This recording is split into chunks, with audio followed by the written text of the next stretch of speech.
The beginnings of drama.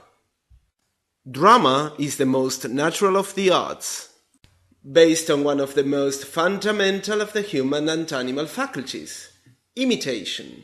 It is through imitation that human children learn to talk and to perform a great number of complicated human functions. This imitative or mimetic faculty makes us all actors almost from the cradle. This is acting, but not yet drama. It is believed that the first drama was not played, but performed by grown men, expressing man's highest instinct, the religious instinct. It is also believed that the first drama was based on 4 things: the mimetic faculty, sympathetic magic, which was a connection between symbols and reality, a belief in gods, and a fear of starvation. Primitive societies could not think in terms of abstractions. They thought instead in terms of personified forces or gods. Having no science, the members of the primitive agricultural societies tended to think that certain personified forces were the reason for the granting of their food. After a hard winter, for instance, they used sympathetic magic to bring back to life the god of life. This is how magical ceremonies first appeared. One man represented life god, and another man embodied death god in a fight. In that representation, there was acting, a plot, and action that led to a climax. According to this myth, the god of fertility was killed in winter, and it was brought back to life in spring by sympathetic magic. The members of the community started to make magical ceremonies in which they represented the death and resurrection of the god of fertility. This is drama, but it's also religion. 2,500 years ago, drama reached a sophisticated stage of development with the Greeks. Tragedy comes from tragos, the Greek word for goat, and perhaps the first tragedies were merely dances round a sacrificial goat, or songs from a chorus dressed as goats. The goat was regarded as the most lustful and fertile animal. Animal fertility was connected with the fertility of the earth. Comedy comes from comas, meaning a revel, the sort of rough country party which honored the god Dionysus, a suffering god, who dies and comes to life again, particularly as a god of wine who loses care. Greek dramatists Aeschylus, Sophocles, and Euripides wrote religious dramas concerned with the moral relation between gods and men, and usually had an instructive moral purpose. Performances of these plays were more a religious ceremony than an entertainment. Stories were usually taken from a myth already known to the audience. The function of tragedy was purgation of the feelings through the arousing of pity and terror. The technical term is catharsis, the Greek word for purgation. It is good for civilized people to have primitive emotions aroused occasionally, so long as these primitive emotions do not get out of hand. It is the kind of feeling some people experience after a football match or a film. The big difference between the Greek and the Shakespearean conception of tragedy is that the Shakespearean hero has the power of choice. He has free will. His own fault of character brings about his downfall. Nothing outside himself prevents him from choosing the right way as opposed to the wrong or tragic way. But with the heroes of Greek tragedy there is no free will. The gods control a man's destiny, and one cannot fight the gods. Greek tragedies have had little influence in English drama. What was attractive was the work of Seneca, a Roman playwright. In his plays, gods are still in complete control, but man, though he must accept the divine rule, does not necessarily have to think that it is right to do so.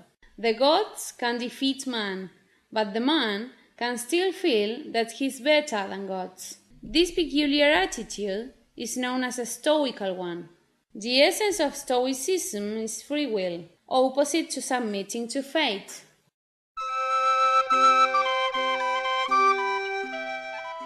The beginnings of English drama. In 1935, a play by T.S. Eliot performed in Canterbury Cathedral marked the return of English drama to its place of origin, the Christian Church. During the last days of the Roman Empire, the plays presented were full of excesses. Condemned men were executed as part of the action, and copulation took place openly on stage. When drama came back shyly and modestly, it was in the service of the Church. However, no religious drama existed in England before the Norman conquest. Normans introduced sacred drama to England. As those plays became more popular, they needed more space, so they moved from the church to the streets. A process known as secularization started when non-religious people began participating in plays. Simultaneously, the church began to forbid clerical participation in them. The term miracle play is often used to cover all religious plays in the Middle Ages.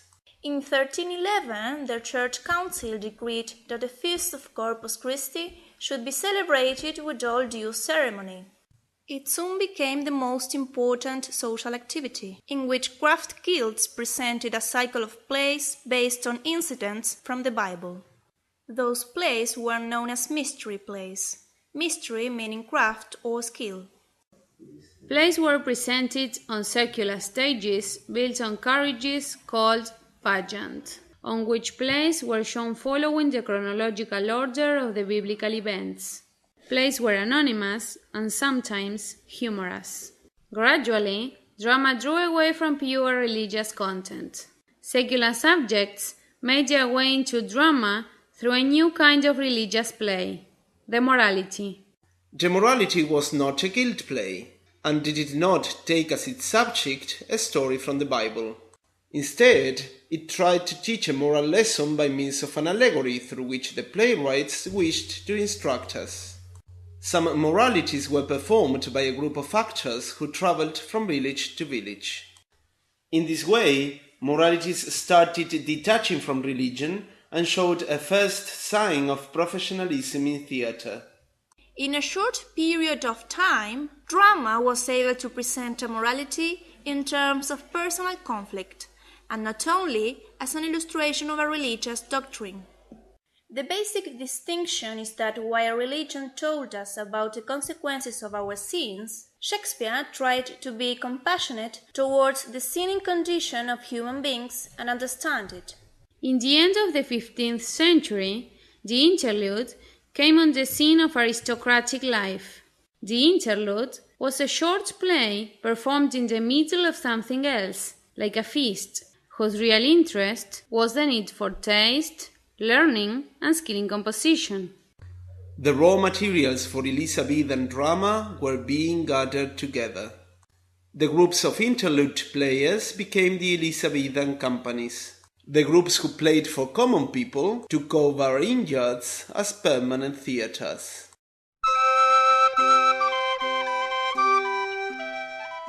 Early Elizabethan drama. Elizabethan drama started with gentlemen trying to copy Seneca. This ancient Roman playwright influenced the Tudors considerably. The first English tragedy, Gorboduc, owes everything to him, except the plot. As Seneca did, they reserved the violent actions for the language. English dramatists were influenced by Seneca's plays in three ways. They read the originals, French versions, and Italian versions. These last, full of horror enacted on stage, were the most popular among Elizabethan dramatists. Seneca is seen even in the medium some authors chose for their dialogues, blank verse, that is to say, verse without rhyme. The Earl of Surrey had translated Virgil into this new medium. It must have seemed to Surrey and his followers that blank verse was the best medium for rendering Latin. Blank verse is a difficult medium, and it took two geniuses, Marlowe and Shakespeare, to show what could be done with it. Scenic plays paved the way for the first tragedy capable of holding the public stage, the Spanish Tragedy, by Thomas Kyd. Some authors, like Sackville, Norton, or Lilly, wrote for the Inns of Court. The drama they produced was not popular drama.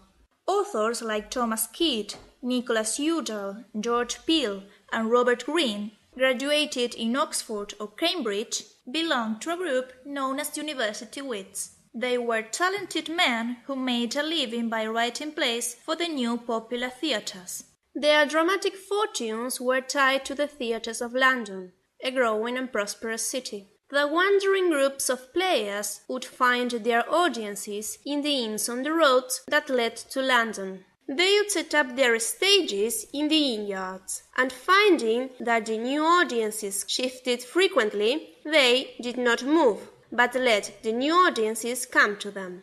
This is the germ of the Elizabethan theatre. In 1574, the Earl of Leicester obtained a patent for his servants to perform in public places, either in London or in the provinces. But the city council immediately banned performances.